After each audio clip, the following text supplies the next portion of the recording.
Welcome to Show Up and Surrender. This is a podcast about life, the good, the bad, and everything that can happen in between. From those big life-changing events to something from your day-to-day routine. My name is Biddy. I'm a yoga teacher and I live in the Netherlands. I'm very excited to share the conversations that I have with you. How do you show up and surrender for yourself? Showing up by giving yourself what you need and surrendering to the current moment instead of always striving to be better or looking towards the future. I invite you to every now and then be in the here and now with me for just a moment. I hope this podcast will feel like you are sitting next to me at my kitchen table with your drink of choice, having a good conversation. Enjoy. Here we are. Yay. Here we are. I'm so happy that you're back. And we just talked a little bit about the topic that we want to talk about on this episode. And we have so many topics to choose from. And that always makes me so happy that when I record with you, the hardest thing is to choose the topic that we'll do now, because there's so many more that we want. Yes. But this one came because of something that has been happening, right? It's something you've been doing and it popped up a few times in conversation. And I was just going to ask you to introduce the topic and maybe tell us a little bit before we dive in. Tell us why it was something that you wanted to talk about today. Yeah, so today we want to talk about a practice. So for me, a practice that I've rekindled with, is that the word? Is that how you say it?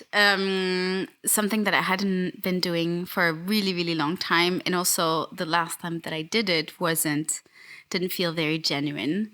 And it's been kind of rediscovering an old friend. So yeah, the topic would be, a practice that maybe we had a relationship with, a self-care practice, I would say, maybe, or just a care practice that we have and that we rediscovered lately.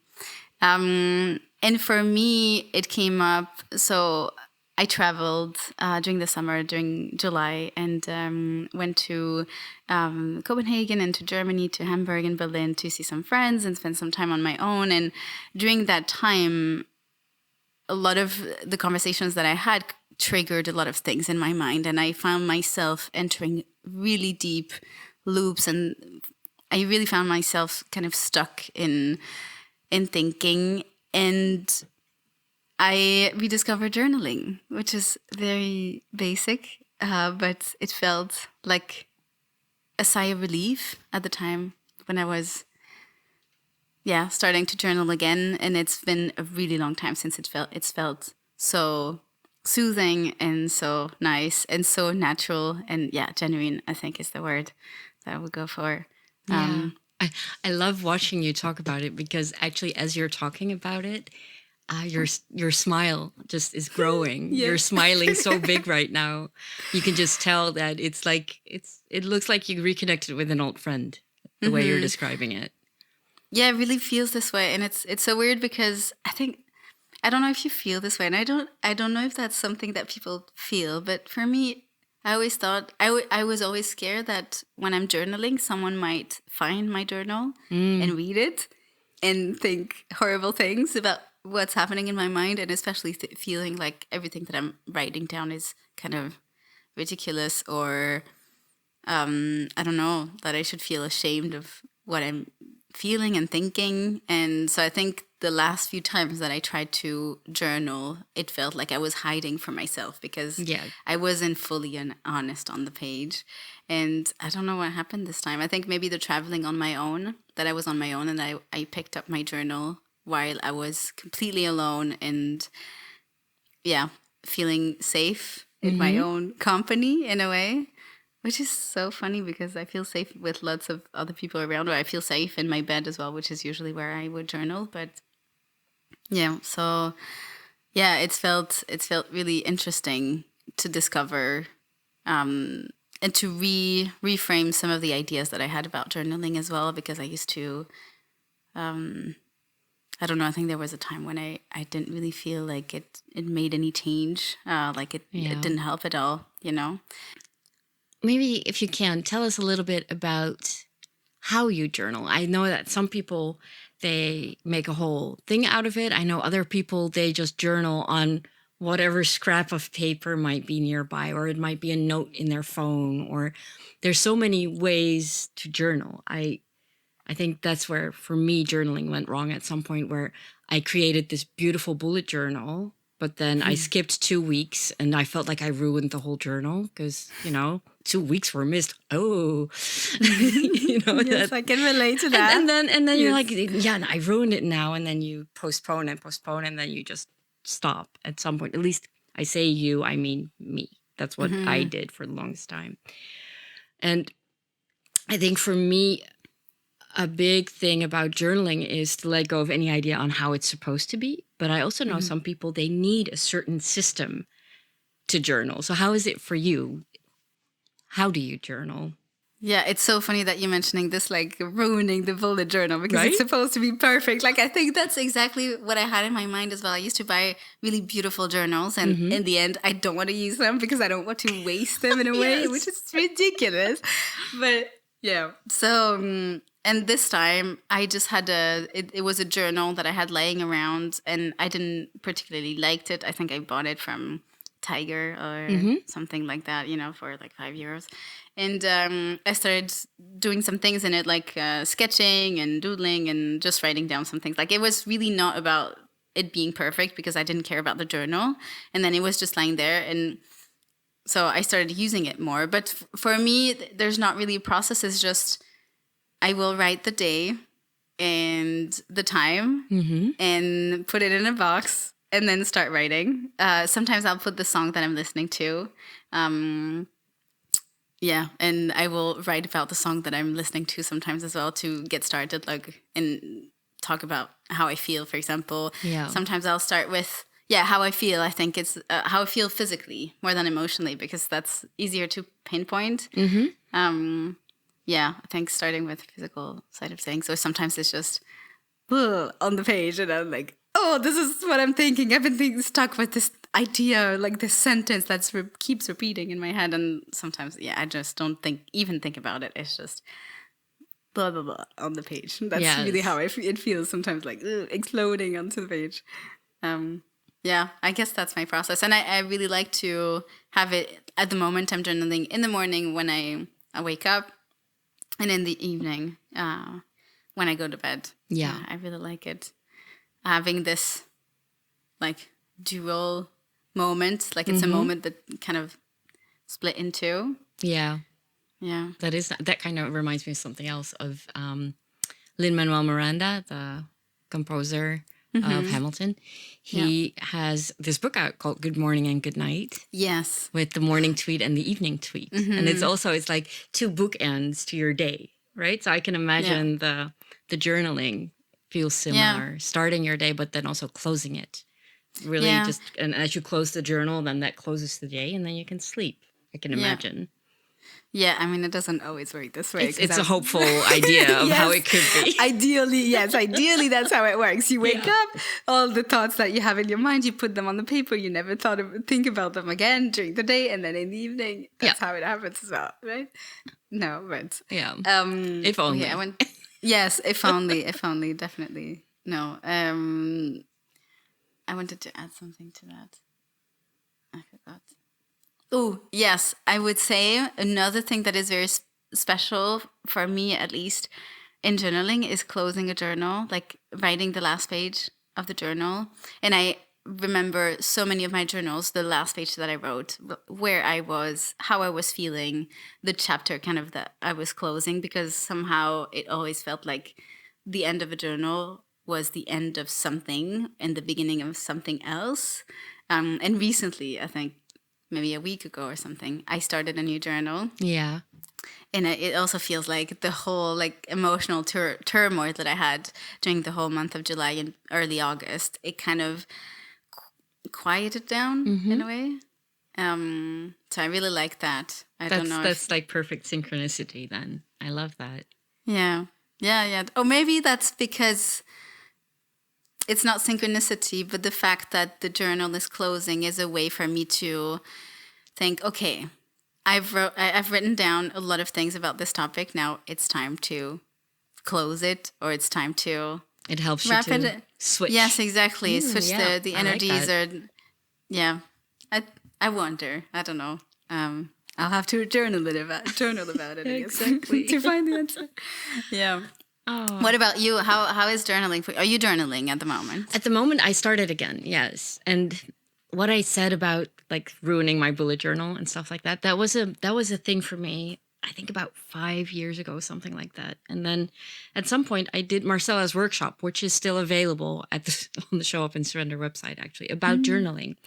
And it was all about letting go of perfectionism. So the first thing she did in that workshop is that she made you just scratch the paper with a pen and just make something without thinking, just make noise on paper, basically. And then you would make that scribble into something, showing you that nothing is ugly in a journal, nothing is necessarily wrong or ruined. Everything is just waiting to be turned into something beautiful, which I love. I love that idea. So Yeah. that helped me take care of that part of issues that I had with journaling. I realized that no, it doesn't have to be perfect. It's okay if I skip weeks. It's okay if I skip months. Even I can always come back and, just take it from there. You don't even have to think of it as starting over, or it's more like a reboot of your journal somehow when you open it up again. But then still, I found that at some point I stopped doing it, but also because I was writing a lot for the yoga business. I was writing for my classes. I was trying to figure out how I wanted to put things that I had learned into teachings and how I could incorporate things. So I was already writing a lot about that. And then by the time that was all on paper, I just didn't want to write anymore. I just wanted, I don't know, to play guitar or play ukulele or something like that instead. So I journaled less and less. And then I think it comes in waves, right? It comes when you need it to. Yeah. So I then picked up the guitar, and guitar playing was something that for me as well, I played 6 hours a day, and then I didn't play for weeks at all. So it was always very up and down. But lately, I think for the past year, I started playing more and more music again. Also because I bring my guitar or my ukulele to the retreat days and to the retreats that I get to teach, to workshops, because I love the energy of music. I love the sound of the guitar to help bring together the energy in a room. And that's that triggered something. And then I remembered, like, when I started playing guitar, which is a long time ago, I had a group of friends and they all played instruments and we all sang, and all we did when we were together was make music. And I think because my life changed, I moved and got new friends at some point, and the groups of people that I would hang out with changed, so the interest changed, and I started playing less and less and less. And that was fine, because in that moment I didn't miss it. But my guitar always came with me. I've had that guitar since 1994, and she's like my oldest friend or something that I still see every day, basically, something like that. Love that. So for the past year, I just started noticing how much fun I thought it was again, just to play. And I don't play for others. I'm not good at certain rhythms, or, well, maybe the finger picking I'm getting better at again, because I'm really practicing it because I just like it. I like nerding out a little bit about that as well. But I'm musical enough to have a lot of fun while I do it by myself. And I love singing in the workshops that I do, but it's all very much pressure free. And I think that's what I like about it. I will belt out a very off key note every now and then, and I'll just laugh. It's okay. Again, it doesn't have to be perfect to be enjoyable. Yeah. So I've been doing that. And now I've been studying the ukulele because I'm traveling soon to Portugal for a retreat, and I cannot afford an extra airplane seat for my guitar. So Oh I'm my God, is that what you would have to pay? yes, it would actually be an extra seat. And it has to be a Wow. window seat for some reason. It's interesting. So Okay. so I was like, okay, that I cannot afford. So I'm bringing my ukulele, Nice. Yes. which is super nice, but very well, it's similar but very different from playing Yeah. guitar, of course. So I'm practicing. I'm mostly playing the Yeah. uke now. And yeah, I'm loving it. So that's one of my self-care rituals where I just kind of lose myself as well a little bit. And I think that's what I Yeah. like about it, what it's bringing me now. I'm not thinking of anything else while I'm doing that. Yeah. I'm just playing. That's it. Yeah. And sometimes you need a break from the words. I think that's how Yes. I felt for a long time with journaling. I was like, I don't want to voice my what's inside. I just want to be and Yeah. I just want to feel things and I don't need to overthink everything and I don't need to understand. I just want to be. And I think that's Exactly. what, for me anyway, that's also what the ukulele, when I play it, it's what it feels like as well. So I can very much relate to what you're saying about Yeah. just And it was fun. losing yourself. Exactly. It was very funny because I was talking, it's a while back, I was talking to Ava about playing guitar at the time. And I said my head just keeps spinning and it kept going. We've talked about this recently as well. It kept going in loops as well. I kept coming back to the same thing. And it was like this problem that I wanted to fix. I wanted to feel different about something, but it wasn't happening. And then I said, I just can't turn it off, even when I'm playing guitar. And then it was so simple. She said, play a different song. I was like, I love that. you might be onto something here because I was Yes. playing a song that I knew really well. So I didn't have to think about playing the song. I would sing the words without thinking about it. I was like, oh, yeah. So I started learning a song that I didn't know yet. And suddenly, all I could think about was the music. I was like, oh, Yes. it's so simple sometimes. Yes. And it's, I love the metaphor behind it as well. Like play a different song even in your head. Like Exactly. the words, their song kind of. I told a friend of mine recently something along those lines. I told him that my mind sometimes spirals and it can spiral down and it can spiral up as well. It Yeah. happens to me that I enter loops that are super positive, but it's still loops and it's still very obsessive. And he said, "Oh, it looks like your mind wants to dance, so you should let it dance." I And I was love like, that. "Oh my god, that's such a nice metaphor." I can, it also brings all this imagery right away, like this Yes, dancing exactly. motion of Yes. thoughts. Oh, that's Yes. beautiful. Yeah, and I think it adds more flexibility to it as well because sometimes when we enter loops, it can be a bit obsessive. But if we let it dance, then it's just more flexibility. It's more intuitive maybe and less like focused on that one idea, one thought. Yeah, very well put. I like that a lot. Yeah. Yeah. I wanted to go back to what you said about perfectionism, about the page that and the technique that Marcella talked about. Yeah. Like, what is it? Scratching on the page that you Yeah. have to do, and then you make something out of it. Yeah, it was very specific. It's in the workshop as well. It's she lets you put eyes somewhere. Draw eyes somewhere in it. And then maybe a beak. Okay. And then it turns into a funky little bird or another animal. And then suddenly you see that, you can make Okay. something out of anything. Oh, that's really good to think because that's such a good metaphor for how we think about ourselves as well. Because there's a lot about perfectionism that is, I don't want to do something one way because I have a very specific idea about what perfection should be and how perfect I should be. Mm-hmm.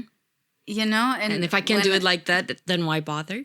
Yes, exactly. Whereas actually there's just such a big in between and why is perfection the end to everything? It doesn't matter if it's perfect or not. Like it's not even relevant whether something is perfect. So Yeah. it annoys me that we're so focused on perfection because it's a word that I think gets repeated a lot, especially in the wellness and health and wellness space. Like, oh, let go of your perfectionist or recovering. I'm a recovering perfectionist, but I think it's just so anchored in our world Yeah. that everything needs to be perfect, and there's just one way to do things, Yeah. which is completely silly and not human at all, because humans are meant to different and do things Please, their own way, yes. you know? Yeah. But, It reminds me of a friend of mine who's also a yoga teacher. She said, I always find it intriguing that, especially people who just start doing asana practice, they do a downward facing dog, and somehow, I don't know where, but somehow they think that it's important that your heels touch the ground. And I remember that from way back when I started practicing yoga asana as well. I was like, oh yeah, I wanted that too. That was one of the things I strived for. And then she said, but then the first time your heels touch the ground, you're thinking, oh, this is awesome. But then actually all you have to do is move your toes half a centimeter farther away from your hands and you can start over again, right? Because you're never done. You're never done. Yeah, And the goal is not to bring your heels to the ground. The goal is to find whatever it is that your body needs, whether it's softness or intensity. And it's that same thing. Like we come into a new practice thinking, oh, it needs to look like this. It needs to be heels on the ground, strong arms. Where 9 times out of 10, you get so much more from a bent knee, downward facing dog. Yeah. And you can blame sedentary, what is it? Sedentary culture? Sedentary? Sedentary? I don't. It's a tongue twister now. I'm afraid to try it even. Sedentary culture. Yeah. Mm-hmm. You know, we sit all day long on our butts. It's normal that there are some things that we can't do because the body's not moving for like most of the day. So don't blame yourself. Don't blame yourself. Blame. And then, even if you zoom out even more, like who the hell cares if your heels touch the ground, right? Yes, exactly. It's not. It's not a badge of honor. Like you have a pin and then you leave the class. Yes, I made the perfect downward facing dog. Yes. I have the perfect bullet journal. Yes. It's interesting though. But I have been journaling a little bit more as well. And it was funny. I just want to share that because it kind of it fits so well and it happened recently. A while back I bought The Artist's Way by Julia Cameron because I thought it was time. You know, this book has been in my bubble for years and years and years. I heard people talk about it. I never read it. And then I was in a bookstore and I was like, oh, it just kind of like presented itself to me. It was on a special table. I was like, okay, I'll buy it. Started doing my morning pages, which of course is the big thing from The Artist's Way, where you start your day with writing 3 pages where you simply clear your mind, right? You just put pen to paper and you write, not with the intention of ever reading it again. You just need to get the thoughts out of your head. And sometimes something presents itself and there's a clear idea that's something that you might, I don't know, find inspirational for the work that you do, or maybe it's something that you need to think about more. But oftentimes it's things like, I am sitting down, I don't know really what I want to write about, but the sun is shining. It can be sentences like that as well. And I love that idea because I know how healing writing can be. So not having journaled for a while, I thought, okay, I'm going to do that. I'm going to write my morning pages. Did, I think, 3 days. Was super pleased with myself. Day 4 came, and that was, I think, a Friday. And Friday is always tricky for me because I teach a very late night class on Thursday. And on Friday morning is when our Nourishing Circle call is. Yeah. And if I'm awake, I want to join that. And that's at 8 a.m. There's no way that I'm going to write the morning pages before 8 a.m. if I didn't make it to bed until 11:30. It just, because when I make it to bed at 11:30, I don't sleep. It takes me hours to sleep after teaching. Then it was ruined because I missed a day. So then the next day I thought... It wasn't perfect anymore. The next day I thought, maybe next week I'll start again. So instead of thinking, and I know all this, right? I know it doesn't have to be perfect, but it still kind of felt like failure. And then I tried again and I tried again and I kept doing 1 or 2 days. And I was like, who has time for 3 pages? But then someone says, but you need the 3 pages because it's on the end of page 3 that the actual stuff that's deep inside, that's when that starts to pour out. Page 1 and 2 is just the gateway or the long, how do you call that? That lane that you drive up to the big mansion. That's just the drive up to the actual thing. And I was like, yeah, but then if I can't do 3 pages, then why bother? Because apparently it's not useful. So spiraling a little bit there. Yes. Also, this idea that it had to be done in a journal. I don't know where that came from, because it's more valuable, when you use pen and paper, somehow in my head as well. So I kind of gave up on it. That was a while ago. I signed up for a workshop in a really cool place here in Delft, and it was called Create from Your Core, which was really cool. It was 2 artists hosting a 2-hour workshop, really talking about how ideas, it's a lot influenced by Big Magic by Elizabeth Gilbert and by Julia Cameron's The Artist's Way. So how ideas are out there in the world and they find the right people. It's not that we come up with these ideas. This inspiration is all around. And if you open yourself up to it, that's when you start creating from your core, basically from within, because you connect your intuition to whatever's out there. I love that idea. They started with 2 exercises. The first one was morning pages. And my first sentence was, what the F? The one thing I've been resisting.